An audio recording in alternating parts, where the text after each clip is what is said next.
Oi, gente. Então, meu grupo ficou responsável por apresentar o artigo sobre estresse oxidativo cerebral em rato com sobrecarga crônica de ferro ou cobre. Os integrantes são Amanda Assis, Ana Beatriz Purificação, Ana Helena Coelho, Briena Rodrigues, Caroline Santana, Chloe Delayan, Davi Cordeiro, Giovanna McAllister, Juliane Maia e Murilo Lopes. Pode passar.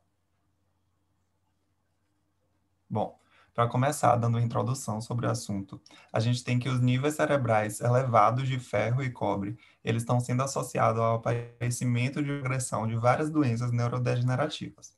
E esses processos de geração de radicais livres e da agregação de proteínas estão envolvidos no estabelecimento do estresse oxidativo neuronal. O cobre é um metal essencial que participa de várias reações biológicas, tá? Só que, no entanto, devido à sua alta reatividade, ele também é tóxico para a célula, e isso faz com que cause esse estresse oxidativo neuronal. O teste foi feito em ratos, tá? E essas doses de ferro e cobre, elas diminuíram a sobrevida do animal para 98% e 72%, respectivamente, ou seja, o ferro diminuiu a sobrevida para 98% e o cobre para 72 após 42 dias, que foram os dias do teste. As sobrecargas crônicas do ferro e do cobre em ratos levaram ao acúmulo de metais no cérebro, associado ao processo oxidativo aumentado, e a não homeostase redox e a diminuição da glutationa reduzida intraneural. Pode passar. Bom, aqui estão os materiais e métodos, então, que foram utilizados para fazer essa pesquisa, né? E é o seguinte, os animais, como eu tinha falado antes, foram os ratos, né? Mais especificamente, os Sprague Dawley, e foram machos de 80 a 90 gramas. Os machos foram escolhidos justamente porque as fêmeas têm um ciclo hormonal, e isso pode modificar, né, as respostas biológicas dos testes feitos para esse para o artigo. Os animais foram alimentados com AD-libitum, que é a ração, e recebeu água potável com 1 grama por litro de cloreto de ferro ou de 0,5 gramas por litro de sulfato de cobre por 42 dias. O grupo controle recebeu água sem metais, né, porque eles são o controle, e os animais foram mantidos de 23 a 25 graus Celsius, com 50% de umidade e ciclos de 12 horas de luz e 12 horas de escuridão. Além disso, os teores de ferro e de cobre foram determinados por absorção atômica. Pode passar. Bom, mais sobre o material e os métodos, a quimiluminescência, que é a volta da molécula para o seu estado eletronicamente excitado, né? A quimiluminescência cerebral, ela integra o processo oxidativo e a resposta antioxidante desses testes feitos. E essa quimiluminescência espontânea do órgão, ela vai relatar em tempo real o nível do estado estacionário, né, do oxigênio singleto, que é o estado eletronicamente excitado do oxigênio. A quimiluminescência da superfície do cérebro foi medida após a leitura de foto de emissão estável e registrada por 2 a 3 minutos. O teste de peroxidação de fosfolipídio, ele mostra substâncias reativas ao ácido tiobarbitúrico, né, o TBARS, quais substâncias foram determinadas. A absorção da solução rosa, ela foi medida de 535 nanomilímetros e os resultados foram expressos com o número de mol de T-bars por grama de cérebro. O índice de dano oxidativo, ele estima o grau do dano oxidativo cerebral, considerando 3 marcadores dos processos oxidativos. Pode passar. Bom, passando para as análises estatísticas agora, nós temos que todo o resultado foram expressos como média e mais ou menos o erro da média padrão, né?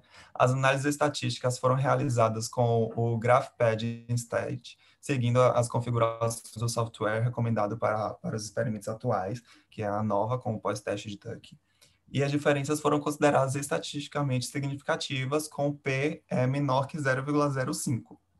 O ajuste da curva ele foi feito usando o programa Sigmaplot e com o Dynamic Fit Wizard, e a correlação linear entre duas variáveis foi estimada com o coeficiente de correlação de Pearson, calculado com a fórmula de Pearson e o padrão usado no programa Sigmaplot.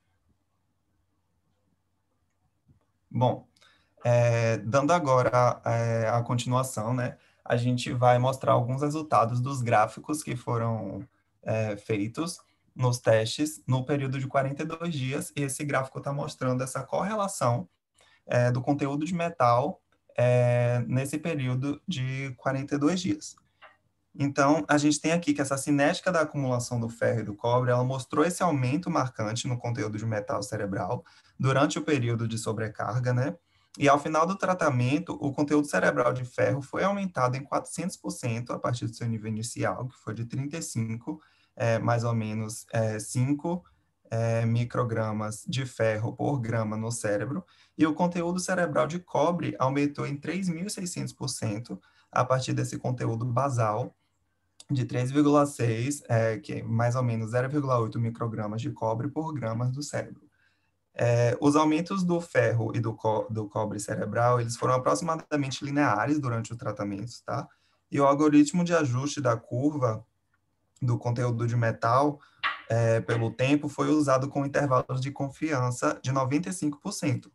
Uma correlação positiva que foi encontrada entre os conteúdos de metal cerebral e o tempo de tratamento, que é o R2, né, que é nosso coeficiente de determinação, ele foi de 0,97 e 0,95 para ferro e cobre, respectivamente. Então, a gente tem aqui que nosso R2 do ferro foi 0,97 e o do cobre 0,95, sendo mostrados aí no gráfico. Pode passar. Bom, mostrando agora o gráfico sobre a quimioluminescência, né? A gente tem que essa quimioluminescência na superfície do cérebro foi acentuadamente aumentada a partir do valor inicial de 11, mais ou menos 2 centímetros quadrados, em sobrecarga de ferro ou do cobre. E os aumentos, eles foram sigmoidais e atingiram o máximo de 12 vezes para ferro e de 6 vezes para o cobre no dia 7. Então, a gente tem aqui que a partir desse dia 7, a gente teve esse aumento sigmoidal e ele começou a ter relevância. Desde então, constante até o dia 42, a gente teve essa relevância mantida a partir do dia 7. Pode passar. Bom, então nesse gráfico, a gente tem esse tempo de peroxidação de fosfolipídio, né, no cérebro do rato, determinado com esse T-bars nas sobrecargas crônicas do ferro e do cobre, num período também de 42 dias, com relevância de 0,01, menor que 0,01 no caso. Então, a gente sabe que o aumento dessa peroxidação do fosfolipídio, ele leva ao dano oxidativo intracelular, e para qualificar o nível de peroxidação dos lipídios, a gente vai utilizar o T-bars, que é o ácido tilbarbitúrico, onde suas substâncias ativas vão ser formadas com o subproduto de peroxidação lipídica. Esses produtos de peroxidação do fosfolipídio, medido com o T-bars, foram significativamente aumentados na sobrecarga de ferro e de cobre, com a relevância de P menor que 0,01, como eu tinha dito, e no cérebro, o conteúdo do T-bars mostrou um comportamento bifásico para essa sobrecarga de ambos os metais, primeiramente com um crescimento linear do dia 4 até o dia 21. Então, a gente tem aqui que nesse dia 4 até o dia 21, a gente teve esse crescimento linear e já começou a ser mostrada essa relevância, e depois a gente teve uma queda do dia 21 até o dia 28, e se mantendo constante do dia 28 até o dia 42. E após essa queda, ela se permaneceu constante mesmo até o dia 42, porém mantendo a sua relevância. Pode passar. Bom, aqui nessa parte dos resultados, nós estamos mostrando um gráfico de o perfil de tempo de oxidação de proteínas cerebrais que foram medidos por grupos carbonil nessa sobrecarga crônica de ferro e cobre, tendo significância 0,05 e 0,01. Esse conteúdo de carbonilas, né, de proteínas, ele apresentou um comportamento bifásico, sendo nessa primeira fase inicial com um aumento linear do dia 4 ao dia 14, com o coeficiente de determinação de 0,97 para ferro e 0,93 para o cobre, e depois permaneceu constante do dia 14 a o dia 42. E esse perfil, né, desse gráfico foi muito semelhante ao que foi observado na quimioluminescência cerebral. Já o valor da significância entre os dias 14 e 21, ele foi de 0,563, considerado não muito significante, e depois com o platô com cobre do dia 21 ao 42, o valor de significância entre os dias de 14 a 21 foi de 0,0361 para cobre, considerado significativo. Agora, nós estamos mostrando um gráfico de dano oxidativo no cérebro dos ratos com esses tratamentos de sobrecargas de ferro ou cobre. Primeiro, nós temos esse aumento do índice de dano oxidativo em ambas as sobrecargas, mas só que mais acentuado para o metal do ferro, com uma suplementação com um aumento de 600% para o ferro, enquanto já na sobrecarga de cobre nós vemos que aumentou em 200%. E esses aumentos com os valores máximos foram observados em momentos diferentes, aparecendo primeiro ao cobre do dia 7 ao 21, como mostrado no gráfico, e a sobrecarga de ferro dos dias 14 ao 28, com a diminuição no final dos experimentos. Agora, nós temos esse gráfico que mostra o conteúdo de glutationa reduzida no cérebro dos ratos, que é uma molécula antioxidante, a principal molécula envolvida na regulação e do controle redox intracelular, que foi acentuadamente diminuído nas sobrecargas de metal, com 36% com ferro e 60% com cobre. Essas concentrações de glutationa reduzida cerebrais baixas foram observadas dos dias 7 ao dia 14 e ao dia 42 com o final dos tratamentos, com a significância de 0,01 considerado significante. Agora, nesse gráfico, apresentando um perfil de tempo da razão de glutationa reduzida para glutationa oxidada, neste cérebro do rato, durante as sobrecargas de ferro e cobre, com a significância de 0,01. Nós temos que, em ambas as sobrecargas de ferro e cobre, esse índice foi muito sensível da razão e foi profundamente diminuído nos dias 3 e 7, ao dia 7. E a diminuição dessa relação foi de 38% e 64% com ferro e cobre, respectivamente. Lembrando também que essa razão de glutationa reduzida e glutationa oxidada permaneceu muito abaixo desse valor de controle, que seria de 28 a mais ou menos 1, durante esses 42 dias no tratamento com ambos os metais. Aqui nós vamos mostrar uma análise cinética do cérebro dos ratos que aconteceu durante os 20 dias, né, do dia 0 ao 20, indicando essas sobrecargas crônicas de ferro e cobre.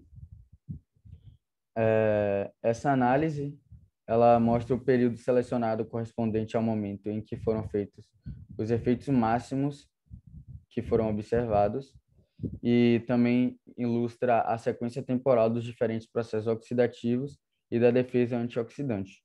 Como podemos ver, né, por exemplo, do dia 0 ao dia 4, nós temos uma diminuição da razão glutationa reduzida e glutationa oxidada, um aumento da oxidação de proteínas e aumento do conteúdo de cobre e diminuição do conteúdo de proteína reduzida e aumento do ferro no cérebro dos ratos. Já do dia 4 ao 8, um aumento da quimioluminescência e um aumento da oxidação de proteínas. Do dia 8 ao 12, nós temos um aumento da peroxidação de fosfolipídios. Do dia 12 ao 16, também outro aumento da peroxidação de fosfolipídios. E do dia 16 ao 20, não aconteceu nenhuma mudança.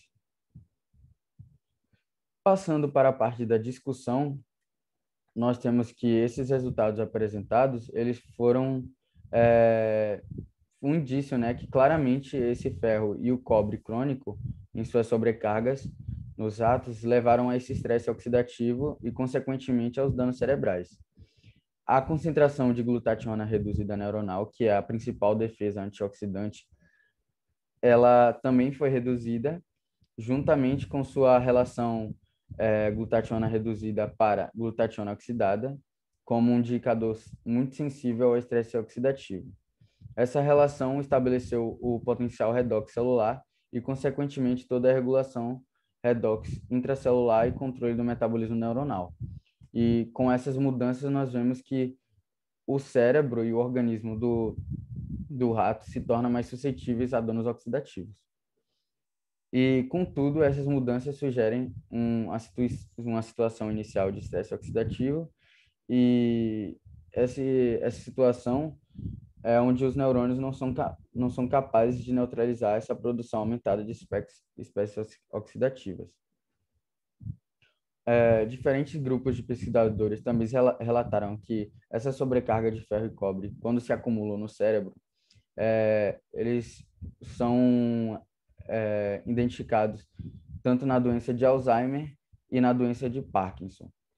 E também foram identificados a sobrecarga de um desses metais, que no caso o cobre, né, em pacientes com a doença Wilson, que foi apresentado o cobre nos gânglios da base e são caracterizados e diagnosticados por baixos níveis de cobre no sangue e altos níveis de cobre no fígado. Bom, na conclusão, nós temos que no artigo apresenta essa situação neuronal de estresse oxidativo e dano com o envolvimento das reações de radicais livres oxidativos no cérebro de ratos, que está associada com o acúmulo crônico desse ferro e do cobre no órgão.